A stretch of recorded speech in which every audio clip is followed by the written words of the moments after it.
Welcome to the Grace Period, where we get real about attorney mental health and well-being and pull back the veil on the high-stakes world of big law. I'm your host, Emily Logan Stedman. In this demanding profession, it is crucial that we don't lose ourselves in the hustle for billable hours.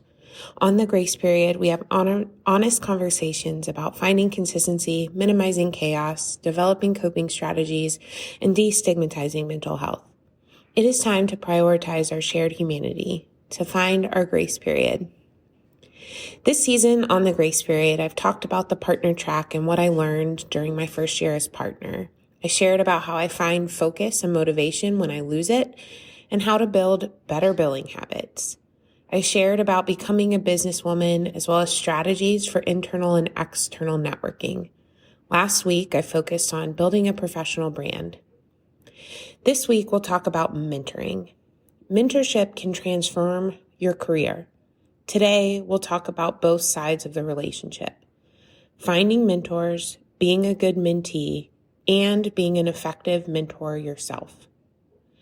We've all had mentors. Mentoring in the law is sort of cliched at this point. Everyone thinks we need more of it. It's a hot topic when how to solve the profession's problems comes up.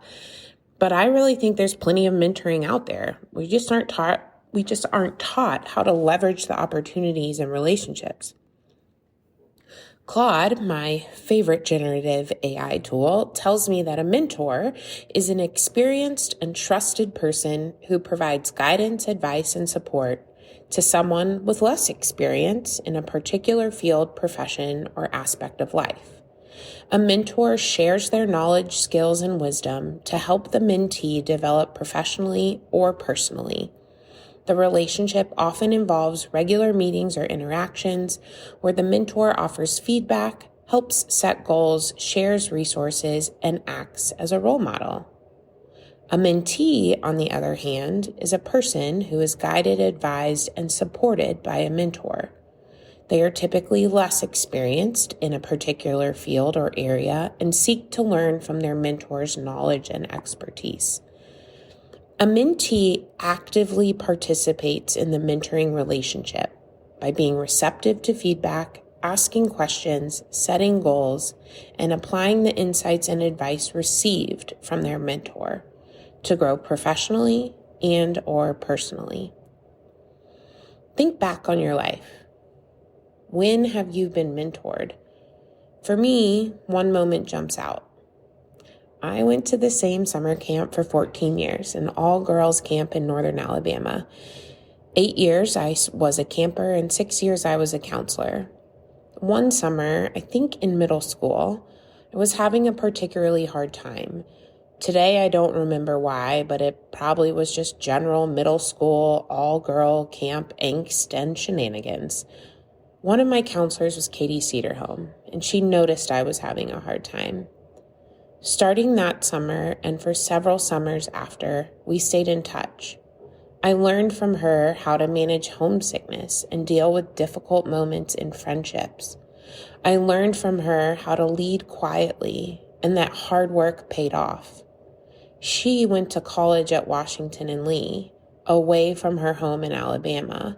She taught me what it looked like to achieve that kind of goal, even if it was different than your friends' goals, even if it took you far from home. She was one of my first mentors. As we grow up, finding mentors becomes more difficult. It happens less organically. We have to be more proactive.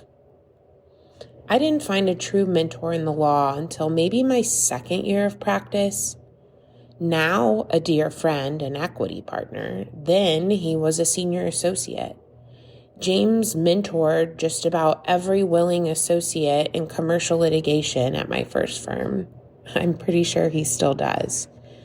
My first year as an associate, I kept my head down. I did the work, listened, I was a sponge, but I didn't really take anyone up on mentoring for the most part. I don't remember what changed that, but eventually it did, and I really started listening to James.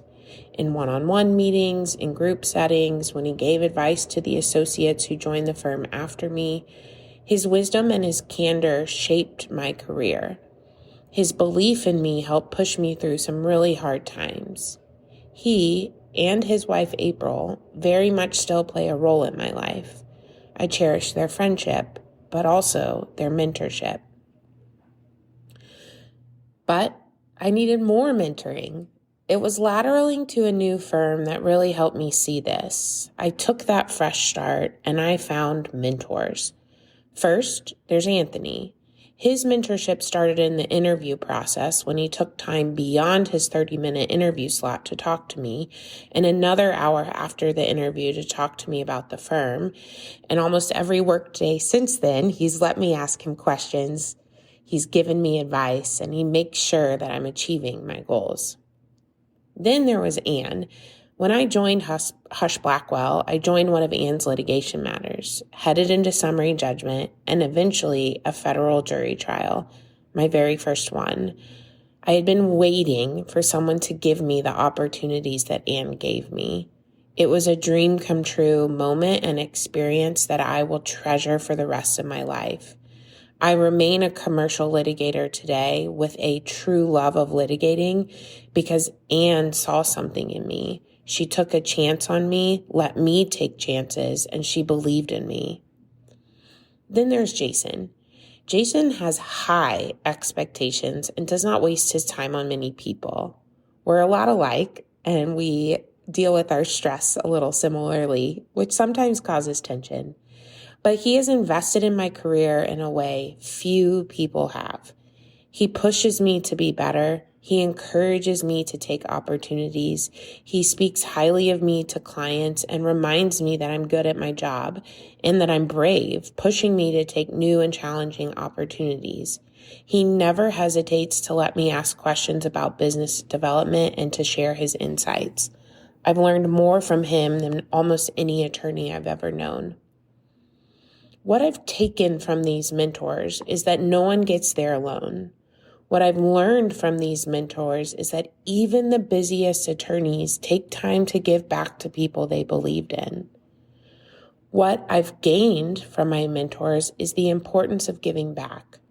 So now I take just about every request for a one-on-one meeting with associates and law students and attorneys who ask. All I ask in return is that one day, when someone asks them for this meeting, they do it. They pay it forward. That's how we make the profession better.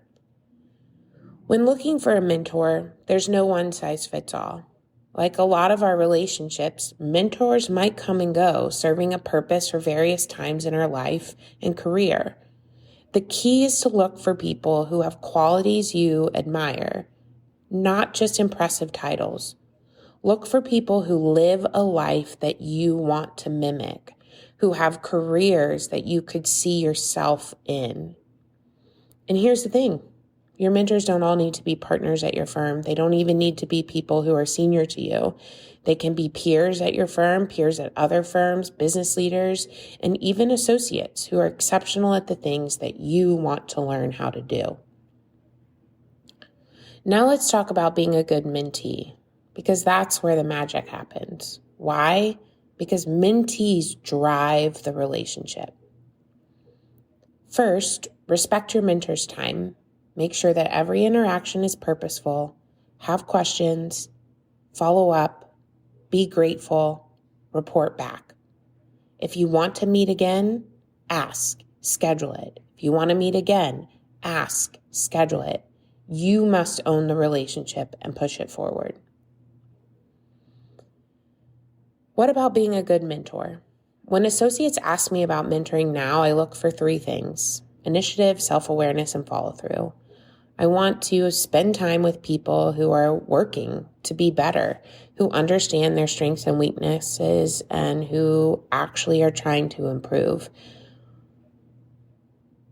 One of the biggest lessons I've learned as a mentor is that it's not about having all the answers. Sometimes it's just about listening and asking good questions. It's also extremely important to be authentic in a relationship. Mentors should be real about failures, not just wins. The associates I mentor don't just need to hear about my successes. They need to hear about the motion I botched as a third year and what I learned from it. Vulnerability creates trust, and trust is required for real mentoring. For the mentors listening, remember this. Your role is not to create mini-me's, mini versions of yourself. It's to help your mentees become the best version of themselves. Sometimes that even means supporting decisions that you wouldn't make for yourself. That's where I've had the most growth in my career, when learning from and being supported by people who don't want me to be the next version of them. They want me to be a great attorney, partner, and litigator, but they allow me to be me while doing it. For that, I am forever grateful. Thank you for joining me on this episode of The Grace Period. I hope this discussion has provided some insights about mentoring. Next week, I'll share a few lessons and tips I wish I had known from the very beginning. Remember, you don't have to sacrifice your well-being for career success. By prioritizing self-care, setting boundaries, and seeking support, you can survive and even thrive in the law and in big law. Until next time, take care of yourselves and others. That is the path to our grace period. Disclaimer: this podcast is for informational and entertainment purposes only. It does not constitute professional advice of any kind, including legal advice. No attorney-client relationship is created by listening to this podcast.